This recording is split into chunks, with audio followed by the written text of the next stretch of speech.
অভিনেতা ৰাজীৱ ৰাজনিশক কিয় এনেকে ক'লে অসমৰ জনপ্ৰিয় অভিনেতাসকলে? তেওঁক বেয়া পাইছিল নেকি সকলোৱে?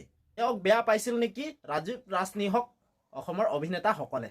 বলকচোন ভিডিঅ'টো ইয়াৰ বিষয়ে আলোচনা কৰোঁ। তেওঁৰ বন্ধু অভিনেতা অভিনেত্ৰীসকলে সবিশেষ জানিবলৈ মোৰ ভিডিঅ'টো কোনো স্কিপ নকৰাকৈ সকলো সম্পূৰ্ণকৈ আপোনালোকে চাওক।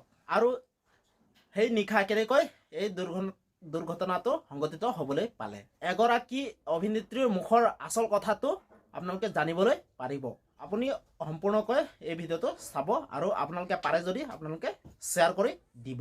আপোনালোকে নিশ্চয় গম পায় যে জনপ্ৰিয় অভিনেতা ৰাজীৱ ৰাজনিশ এটা দুৰ্ঘটনাৰ সংঘটিত হৈ যোৱা 28 ফেব্ৰুৱাৰী তাৰিখে নিয়তিৰ ওচৰত হাৰ মানিলে। তেখেতৰ এই মৃত্যুৰ পিছত বহুজনে বহু মন্তব্য কৰিছে। অভিনেতা ৰাজীৱ ৰাজনিশৰ মৃত্যুৰ বেহাৰবাৰী আউটপোষ্টৰ কেকেচাৰ অৰ্থাৎ সিদ্ধাৰ্থ শৰ্মাই কয় যে, বন্ধু ৰাজীৱৰ আত্মাৰ সদ্গতি কামনা কৰিছো। ওম শান্তি। সদায় লগ নাপাইছিলো আৰু কথাও নাপাতিছিলো, তথাপিও কিবা কাৰণ বন্ধুত্বৰ টান আছিল, কাৰণ আৰম্ভণিয়ে যে একেলগ আছিল। বিদায় ধুলীয়াৰ বন্ধু, বিদায় আমাৰবোৰৰ মনতে থাকিবি। ভগৱানে যে কণমানিজনীক পৰিয়ালটোক শক্তিয়ে দিয়ে যেন। অভিনেতা উৎপল দাসে এটা পষ্ট শ্বেয়াৰ কৰি কয় যে, আমাৰ চলচ্চিত্ৰ জগতৰ পৰা ভ্ৰাম্যমান জনপ্ৰিয় প্ৰতিষ্ঠিত অভিনেতা ৰাজীৱ ৰাজনিশ আৰু আমাৰ মাজত নাই। এক আকস্মিক দুৰ্ঘটনাত পতিত হৈ এক ভ্ৰাম্যমান জগতৰ প্ৰতিষ্ঠিত অভিনেতা জনপ্ৰিয় ৰাজীৱ ৰাজনিশ আৰু আমাৰ মাজত নাই। এক আকস্মিক দুৰ্ঘটনাত পতিত হৈ মৃত্যু হয় অকাল মৃত্যু সাৱটি লোৱা অভিনেতাগৰাকীক তেওঁৰ আত্মাৰ চিৰশান্তি কামনা কৰিলো।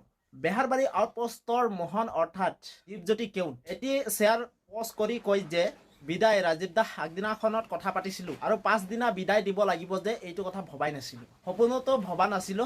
RSS মতা বুলি এই মানুহজন আজি বিদায়। জনপ্ৰিয় অভিনেত্ৰী মিনু বৰুৱাই এটি পোষ্ট শ্বেয়াৰ কৰি কয় যে, ৰাজীৱ চিৰিয়েল এখনৰ শ্বুটিঙৰ পৰা ঘৰলৈ উভতি আহি আছিল। সি বাইকৰ পাছফালে বহি গৈছিল। হঠাৎ সি বেছিকৈ খুন্দাত মূৰত দুখ পায় আৰু সি জীৱনটো সামৰি গুচি গ'ল।